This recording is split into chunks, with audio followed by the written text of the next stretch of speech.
Hello everyone, welcome to Code Academy. आज का topic है हमारा नंबर सिस्टम। नंबर सिस्टम एक बहुत इंपॉर्टेंट टॉपिक है कंप्यूटर साइंस के स्टूडेंट्स के लिए, साथ साथ उन स्टूडेंट्स के लिए भी जो कॉम्पिटिटिव एग्ज़ाम्स की तैयारी कर रहे हैं, क्योंकि नंबर सिस्टम से क्वेश्चंस आते ही हैं, जैसे decimal to binary conversion, binary to decimal conversion, decimal to hexa conversion, इस तरह के मतलब क्वेश्चंस आते हैं कॉम्पिटिटिव एग्ज़ाम्स में भी। तो ये वीडियो उन लोगों के लिए भी इम्पॉर्टेंट है जो कॉम्पिटिटिव एग्ज़ाम्स की तैयारी कर रहे हैं और जिनके सिलेबस में कंप्यूटर एक टॉपिक है। ओके, तो स्टार्ट करते हैं हम number system. Number system basically क्या होता है? नंबर सिस्टम किसी भी नंबर को रिप्रेजेंट करने का एक सिस्टम है। टू रिप्रेजेंट एनी नंबर, किसी भी नंबर को रिप्रेजेंट करने का एक सिस्टम होता है जिसको हम नंबर सिस्टम कहते हैं। बेसिकली जैसे हम बचपन से पढ़ते आ रहे हैं, हम 0, 1, 2, 100, 1000, ठीक है, 1000, इस तरह के नंबर्स हम यूज़ करते हैं, प्लस माइनस इस तरह। तो इसमें बहुत सारे ऐसे कंसेप्ट्स हैं जो हम यूज़ तो करते हैं, बट उसके पीछे लॉजिक क्या होता है हमें पता नहीं होता। फॉर एग्जांपल, जैसे अगर मैं लिखता हूँ, मुझे दो नंबर का सम निकालना, मैंने लिखा 29 और 38, मुझे इसका सम निकालना है। तो नॉर्मली हम सम कैसे निकालते हैं? 9 + 8 17। अब 17 हम एज इट इज़ यहाँ पे तो लिख नहीं सकते हैं, तो हम क्या करते हैं, यहाँ पे 7 लिखते हैं और 1 जो है वो आगे बढ़ा देते हैं, यानी जिसको हम कैरी बोलते हैं, हासिल बोलते हैं जिसको हम हिंदी में। तो वो 1 आगे हो जाता है और फिर वो 1 इनके साथ ऐड होता है, 3 + 2 5 + 1 6, इस तरह से। लेकिन इसके पीछे लॉजिक क्या होता है? जब यहाँ पे 9 + 8 17 आया, तो 17 हमने यहाँ पे क्यों नहीं लिखा? यहाँ पे होना चाहिए था, लेकिन हम ऐसा करते नहीं है। इसमें क्या होता है, 17 में से 1 जो है हम आगे कैरी कर देते हैं, ठीक है। ठीक इसी तरह से अगर मैं सब्ट्रैक्शन करता हूँ, सपोज 31 में से मुझे 19 माइनस करना है, तो हम क्या करते हैं, 1 में से 9 माइनस करते हैं, जो कि पॉसिबल नहीं है। तो हम क्या करते हैं, यहाँ से कैरी लेते हैं। तो ये क्या हो जाता है, ये 1 की जगह 11 हो जाता है। 1 की जगह 11 कहाँ से आया, और ये क्या हो जाता है, 2 हो जाता है। तो इसने इसको पास कितना किया है, 1, जबकि यहाँ पे कितना आया, 10। तो ये कैसे पॉसिबल हुआ? 10 और इसके पास पहले से 1 था जो कि 11 बन गया फाइनली, और 11 में से अब हम माइनस करते हैं 2। तो ये मतलब इसका फड्डा क्या है? जैसे हम यहाँ पे 1 पास किए तो यहाँ पे भी 1 आना चाहिए था। जैसे हमने यहाँ से 1 पास किया तो यहाँ पे 1 आया था। ऐसे जब हम यहाँ से 1 पास कर रहे हैं तो यहाँ पे 1 + 1 2 होना चाहिए था, जबकि ये तो 11 हो गया, ठीक है। तो हम जनरली ऐसा करते हैं, बट ऐसा होता क्यों है ये हमें पता नहीं होता है। तो उसके लिए आपको पूरा नंबर सिस्टम जानना ज़रूरी है कि हम कैरी करते हैं तो 1 इसमें 10 क्यों नहीं ऐड हुआ, और जब ये ऐड करते हैं तो इसमें 10 क्यों ऐड हो गया। इसी तरह से और भी नंबर सिस्टम्स होते हैं हमारे पास। तो देखते हैं हमारे पास नंबर सिस्टम होते कौन कौन से हैं। तो basically there are 4 types of number system. पहला है डेसिमल, बाइनरी,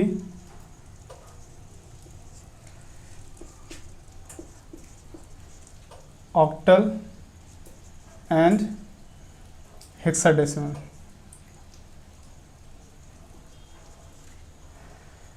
ये 4 तरह के हमारे पास नंबर सिस्टम होते हैं। हम जो अभी बचपन से पढ़ते आ रहे हैं, 1 2 3 सम, माइनस, सब्ट्रैक्शन, मल्टीप्लिकेशन, जो भी हम ये सारे नंबर्स पढ़ते हैं, वो कौन सा नंबर सिस्टम होता है? डेसिमल नंबर सिस्टम, ठीक है। कंप्यूटर में जो नंबर सिस्टम यूज़ होता है वो होता है बाइनरी नंबर सिस्टम, और ये दोनों भी मोस्टली कंप्यूटर्स में यूज़ होते हैं। तो बेसिकली होता क्या है, जो हम नंबर्स पढ़ते हैं, जो मैथ्स हम पढ़ते हैं अपने रियल लाइफ के अंदर, वो जो नंबर सिस्टम होता है वो हमारा क्या होता है, डेसिमल नंबर सिस्टम। अब इन सब में डिफरेंस क्या होता है, तो इसको हम ऐसे कर सकते हैं डिफरेंस। जो नंबर सिस्टम होता है, जिसमें जो डेसिमल नंबर सिस्टम होता है, उसका जो बेस होता है वो 10 होता है। बेस क्या होता है ये सब हम अभी डिस्क्राइब करेंगे अलग अलग। बेस बाइनरी जो नंबर सिस्टम होता है उसका 2 होता है। ऑक्टल नंबर सिस्टम का बेस 8 होता है और हेक्सा का 16 होता है। मतलब अगर हम कोई भी नंबर सिस्टम को डेसिमल में रिप्रेजेंट करेंगे तो उसका बेस जो होगा 10 होगा। अगर मैं किसी नंबर सिस्टम को बाइनरी में रिप्रेजेंट करता हूँ तो उसका 2 होगा। अगर किसी नंबर को ऑक्टल में रिप्रेजेंट करता हूँ तो उसका बेस 8 होगा, अगर किसी को हेक्साडेसिमल में करता हूँ तो उसका बेस 16 होगा। नेक्स्ट है रेंज। रेंज क्या होता है कि मतलब जो नंबर सिस्टम हम यूज़ करने जा रहे हैं उसके अंदर कितने डिजिट्स होते हैं और कहाँ से कहाँ तक वो रिप्रेजेंट कर सकता है। तो जो डेसिमल नंबर सिस्टम होता है वो 0 to 9 रेंज होता है उसका, मतलब 0 1 2 3 4 5 6 7 8 9, यही 10 डिजिट्स हैं जिनको यूज़ करके हम पूरा नंबर सिस्टम यूज़ करते हैं। कोई भी जैसे मान लो 1096 अब ये लिख रहा हूँ तो इसमें ये क्या है 0 to 9 के ही डिजिट्स यूज़ हो रहे हैं। क्लियर? तो जो डेसिमल नंबर होता है वो 0 to 9 के बीच में इसका रेंज होता है, यानी कोई भी नंबर जो है 0 to 9 के बीच में ही हो सकता है, उसके अलावा नहीं हो सकता है। क्लियर? जो बाइनरी नंबर सिस्टम होता है 0 to 1, यानी 0 और 1 इन्हीं दो नंबर को रिप्रेजेंट करके, इन्हीं दो डिजिट्स को रिप्रेजेंट करके जितने भी नंबर बनते हैं वो होता है। क्लियर? मतलब अगर मैं लिखता हूँ 12, अब मैं बोल रहा हूँ ये बाइनरी नंबर है, नहीं, गलत हो जाएगा, क्योंकि 2 जो है वो इसके रेंज में नहीं आता है। इसमें सिर्फ 0 होता है और 1 होता है, दो ही डिजिट्स होते हैं, दो ही डिजिट्स को मिला के सारे नंबर्स बनते हैं इसके अंदर। इसी तरह से जो ऑक्टल होता है उसका जो रेंज होता है वो 0 to 7 होता है, मतलब ऑक्टल के अंदर जितने भी नंबर्स बनते हैं वो 0 to 7 के सेवन डिजिट्स के बीच में होते हैं। जैसे अगर मैं बोलता हूँ 18, क्या ये वैलिड ऑक्टल नंबर है? नहीं, गलत है। अगर मैं लिखता हूँ 16, क्या ये वैलिड ऑक्टल नंबर है? हाँ है, क्योंकि इसमें दो डिजिट्स हैं 1 और 6 जो इसके रेंज के अंदर आते हैं। ठीक है, इसी तरह से हेक्सा जो है हेक्साडेसिमल, इसमें जो रेंज होता है इसका वो 0 to 15 होता है, मतलब इसमें जो डिजिट्स होते हैं वो 0 से लेके 15 के बीच में हो सकते हैं। अब जैसे अगर मैं लिख रहा हूँ 186, ओके, अब ये क्या वैलिड डेसिमल नंबर है? हाँ है, ठीक है। लेकिन अगर मुझे ये पता करना हो कि ये कितने डिजिट्स का नंबर है, जैसे अगर यहाँ पे मैं बोल रहा हूँ ये 4 डिजिट का नंबर है, ये 2 डिजिट का नंबर है, ये भी 2 डिजिट का नंबर है, ये कितने डिजिट का नंबर है? या फिर अगर मैं ये लिखता हूँ ये कितनी डिजिट का नंबर है, तो देखने से तो वैसे अगर हम यहाँ पे देखें 3 डिजिट का नंबर लग रहा है, लेकिन हेक्सा में तो 15 तक हो सकता है, मतलब एक डिजिट 11 भी हो सकता है, 12 भी हो सकता है, 13 हो सकता है। तो ये हमें कैसे पता चलेगा कि 11 जो है अगर मैं उसको हेक्साडेसिमल में रिप्रेजेंट कर रहा हूँ तो हमें ये कैसे पता चलेगा कि ये 2 डिजिट का नंबर है या 1 डिजिट का नंबर है, क्योंकि 11 जो है वो इसके रेंज के अंदर आता है। तो ये कैसे पता चलेगा? तो उसके लिए क्या होता है, 0 to 15 के केस में, मतलब हेक्साडेसिमल के केस में 0 to 9 यानी जो सिंगल डिजिट के नंबर है वो तो एज इट इज़ रिप्रेजेंट होता है, लेकिन जो 2 डिजिट के नंबर हैं जैसे 10 है, 10 को हेक्साडेसिमल में A से रिप्रेजेंट किया जाता है। इसी तरह से 11 को B से, 12 को C से, 13 को D से, 14 को E से एंड 15 को F से। ठीक है, तो 0 to 9 तो एज इट इज़ आ जाएगा, लेकिन अगर कोई 12 है तो उसको C से रिप्रेजेंट करेंगे, 15 है तो F से रिप्रेजेंट करेंगे। ठीक है, अब इस केस में अगर मैं लिखता हूँ 186, तो ये कितने डिजिट का नंबर हुआ? 3 डिजिट का नंबर हुआ, अगर वो हेक्साडेसिमल में है तो। ठीक है, अगर मैं लिखता हूँ 11, तो ये कितने डिजिट का नंबर माना जाएगा? 2 डिजिट का नंबर माना जाएगा। लेकिन अगर मुझे इसको सिंगल डिजिट में रिप्रेजेंट करना है तो उसके लिए मुझे क्या लिखना पड़ेगा? B। फॉर एग्जाम्पल मैंने लिखा 2CA। ठीक है, तो 2CA क्या हुआ? 3 डिजिट का नंबर हुआ। लेकिन अगर मैं इसको ऐसे लिख दूं 2 और C का कितना होता है? 12 और A का कितना होता है? 10। 2 12 10 सॉरी, अगर मैं इसको ऐसे लिखता हूं तो ये 1 2 3 4 5 डिजिट का नंबर माना जाएगा, जबकि अगर मैं इसको ऐसे लिखता हूं तो 3 डिजिट का नंबर माना जाएगा। तो इस तरह से हम नंबर्स को रिप्रेजेंट कर सकते हैं। क्लियर? तो decimal, binary, octal, hexa. Decimal का जो बेस होता है वो 10 होता है, बाइनरी का जो बेस होता है 2 होता है, ऑक्टल का 8 होता है और हेक्साडेसिमल का 8 होता है। अब हम किसी नंबर को कैसे आइडेंटिफाई करेंगे कि ये बाइनरी में है, हेक्सा में है, ऑक्टल में है, हेक्साडेसिमल में है? अगर मैं लिखता हूँ 12 या 10, अगर मैंने लिखा 10, अब ये 10 जो है वो किस नंबर सिस्टम है, क्योंकि ये इसके जो डिजिट्स हो रहे हैं यूज़ वो कौन कौन से हैं, 1 है और 0 है। तो 1 और 0 डेसिमल में भी आ सकता है, बाइनरी में भी आ सकता है, ऑक्टल में भी हो सकता है, हेक्सा में भी हो सकता है। तो हम पता कैसे करेंगे कि ये किस नंबर सिस्टम में है? तो उसके लिए क्या होता है, ये ब्रैकेट होता है, ओपन एंड क्लोज ब्रैकेट, और यहाँ पे इसका बेस लिखा जाता है। अगर मैं यहाँ पे लिखता हूँ 10 पैरेंथेसिस के बाद नीचे, तो इसको ये क्या मानेगा, क्या माना जाएगा, डेसिमल नंबर सिस्टम। अगर मैं लिखता हूँ 10 और यहाँ पे लिखता हूँ 2, तो इसको क्या माना जाएगा, बाइनरी नंबर सिस्टम। अगर मैं लिखता हूँ 10 और इसका बेस लिखता हूँ 8, तो इसको क्या माना जाएगा, ऑक्टल नंबर। और अगर मैं लिखता हूँ 10 16, तो इसको हेक्सा माना जाएगा। और अगर मैं लिखता हूँ 10 की जगह मैं अगर इसको लिख देता हूँ A और 16, तो इसको भी हेक्सा माना जाएगा। अब इस 10 में और इसे में क्या डिफरेंस है, दोनों हेक्सा है, तो इसको 2 डिजिट का नंबर माना जाएगा और इसको सिंगल डिजिट का नंबर माना जाएगा। तो दिस इज द डिफरेंस। तो ये हमारा ओवरऑल नंबर सिस्टम है, ठीक है। अब नेक्स्ट हम देखेंगे कि बाइनरी को डेसिमल को बाइनरी में कैसे कन्वर्ट करेंगे, बाइनरी को डेसिमल में कैसे कन्वर्ट करेंगे, इसी तरह से डेसिमल को ऑक्टल में कैसे कन्वर्ट करेंगे, ऑक्टल को डेसिमल में कैसे करेंगे, डेसिमल को हेक्सा में कैसे करेंगे, हेक्सा को डेसिमल में कैसे करेंगे, मतलब एक नंबर सिस्टम से दूसरे नंबर सिस्टम में कैसे कन्वर्ट करेंगे किसी भी नंबर को। सबसे पहले हम देखते हैं डेसिमल नंबर सिस्टम को। तो डेसिमल नंबर सिस्टम जो है उसका फॉर्मेशन होता कैसे है, जैसे अगर मैं लिखता हूँ 246, अब ये नंबर इस ऐसे कैसे बना, जैसे अगर मैं इसको लिखता हूँ, रिप्रेजेंट करता हूँ डेसिमल में, तो इसको रिप्रेजेंट कैसे करेंगे, तो उसके लिए हमें क्या लिखना होता है, 6 इंटू बेस कितना होता है डेसिमल का, 10 होता है। तो यहाँ पे क्या लिखेंगे, 6 into 10 raised to the power 0, 10 का पावर 0, प्लस नेक्स्ट डिजिट हमारा 4, तो 4 into 10 raised to the power 1 plus 2 into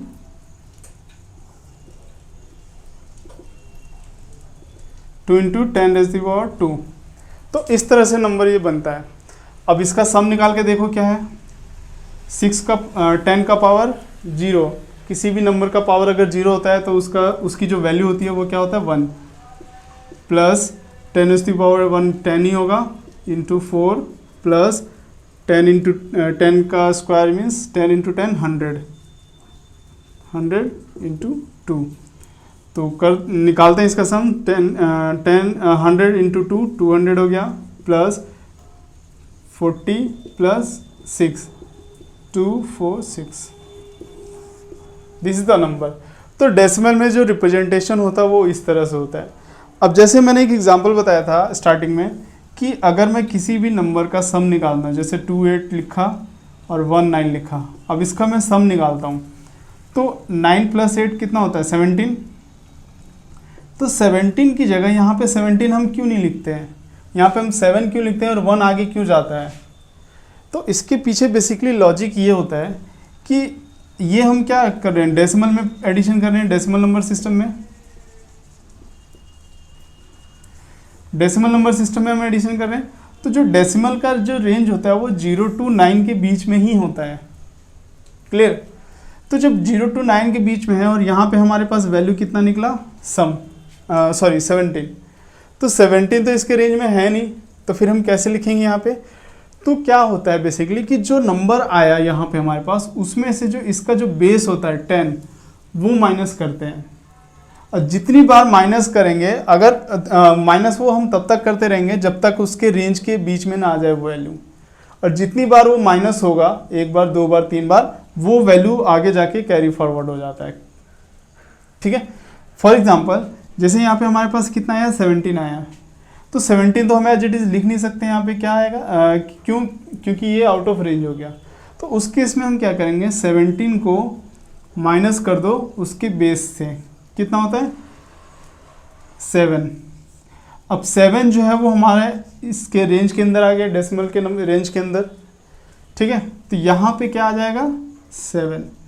अब हमने कितनी बार माइनस किया जिससे हमारा जो वैल्यू है उसके रेंज के अंदर आ गया, एक बार, तो ये 1 जो है वो यहाँ पे आ जाता है। तो बेसिकली लॉजिक यही होता है, बट शॉर्टकट में हम यही पढ़ते हैं कि अगर हमारे पास 17 है तो 7 यहाँ लिख दो, 1 आगे फॉरवर्ड कर दो। लेकिन उसके जो पीछे लॉजिक होता है वो ये होता है कि जो नंबर है उसमें से हम क्या करते हैं, उसके बेस को माइनस करते हैं और तब तक माइनस करते रहते हैं जब तक वो वैल्यू जो है वो उसके रेंज के अंदर ना आ जाए। अगर वैल्यू उसके रेंज के अंदर आ गया तो वो वैल्यू वहाँ पे लिख देते हैं, और जितनी बार हमने माइनस किया वो आगे जाके कैरी फॉरवर्ड हो जाता है। तो जैसे 9 + 8 17 आया, 17 में से हमने बेस को माइनस किया, 7 आ गया जो कि इसके रेंज के अंदर है, तो 7 यहाँ लिख देंगे, कैरी 1 हो जाएगा। अब हम यहाँ पे लिखेंगे 2 + 1 3, 3 + 1 4। 4 चूँकि रेंज के अंदर है तो इसलिए हमें कुछ करने की ज़रूरत नहीं है। तो ये बेसिकली लॉजिक होता है। अगर मैं यहाँ पे सपोज एक और एग्जांपल लेता हूँ, 2 9 1 8 3 7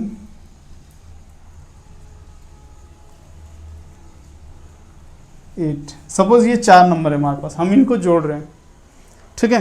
तो इसका सम आएगा वो कितना होगा, 9 + 8 17, 17 + 7 24, 24 + 8 32। अब 32 तो हम एज इट इज़ लिख नहीं सकते यहाँ पे, फिर क्या करेंगे, सेम लॉजिक, हमें क्या करना है, इसके बेस में, इस नंबर में से इसका जो बेस होता है वो माइनस करना है। इसका बेस कितना होता है 10, हमें कितना नंबर मिलेगा 22 मिला, एक बार हमने माइनस कर दिया है, ठीक है।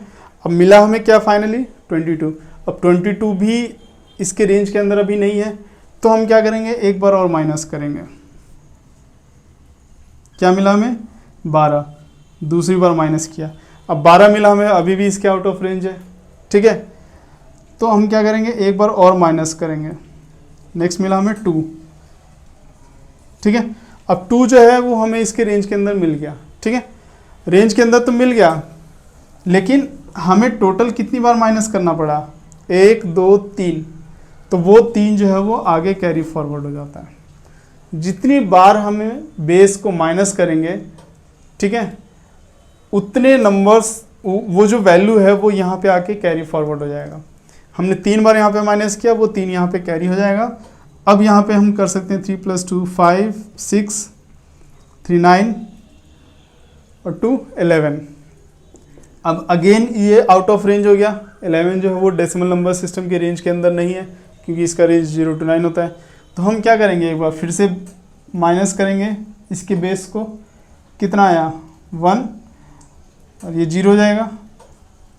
हमने टोटल कितनी बार माइनस किया 1, हमें इसके रेंज के अंदर की वैल्यू मिल गई 1, और हमने कितनी बार माइनस किया 1, दोनों ही 1 मिला 1, और जितनी बार टोटल माइनस किया हमने वो अगेन कैरी फॉरवर्ड हो जाएगा। अब यहाँ पे आगे कोई वैल्यू नहीं है तो वो एज इट इज़ यहाँ पे सम आ जाएगा। तो ये बेसिकली सम निकालने का लॉजिक, यही लॉजिक सारे नंबर सिस्टम में अप्लाई होंगे, चाहे बाइनरी हो, ऑक्टल हो, हेक्सा हो, कोई भी नंबर सिस्टम हम यूज़ कर रहे हैं, लॉजिक सब में यही यूज़ होता है। अगर एक नंबर सिस्टम का आपको लॉजिक क्लियर हो गया तो किसी भी नंबर सिस्टम में हम सम निकाल सकते हैं, ठीक है। तो ये तो हो गया हमारा कि अगर हमें एडिशन निकालना है तो उसका लॉजिक क्या होता है, अगर हमें सब्ट्रैक्शन निकालना है तो उसका लॉजिक क्या होता है। अगर हमें सब्ट्रैक्शन निकालना है डेसिमल नंबर सिस्टम में, तो जैसे हम लिखते हैं 91 में से हमें सपोज 18 माइनस करना है, तो जनरली हम क्या करते हैं, 1 में से 8 माइनस नहीं हो जाता, यहाँ पे हम कैरी लेते हैं, तो जब कैरी लेते हैं यहाँ पे 8 हो जाता है, जबकि ये क्या बन जाता है 11। अब ये 11 क्यों बना, जब हम यहाँ से 1 पास करा रहे हैं तो यहाँ भी 1 ही जाना चाहिए था, जबकि ये 11 हो जाता है। इसके पीछे लॉजिक क्या होता है, तो लॉजिक वही होता है बेस वाला सिस्टम।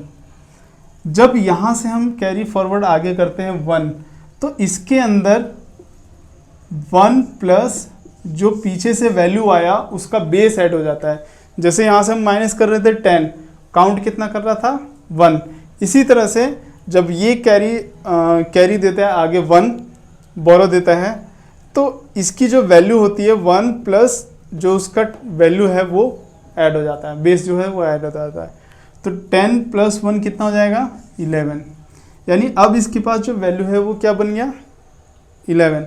अब हम यहाँ पे 11 में से माइनस करेंगे 3, और यहाँ पे क्या बचा 8, 8 में से 1 गया, 1 माइनस हुआ 7। तो ये इसके पीछे लॉजिक होता है बेसिकली। मतलब अगर मैं यहाँ से बोरो दे रहा हूँ 1, तो यहाँ पे जाके 11 कैसे हो जाता है, तो 11 ऐसे होता है कि उसमें क्या होता है, उसकी जो बेस वैल्यू होती है वो ऐड हो जाता है। क्लियर? इस वीडियो में हम इतना ही करते हैं। नेक्स्ट वीडियो हम देखेंगे डेसिमल टू बाइनरी में कैसे कन्वर्ट करते हैं, बाइनरी टू डेसिमल में कैसे करते हैं। तो ये कन्वर्जन कैसे होता है ये हम नेक्स्ट वीडियो में आगे देखेंगे।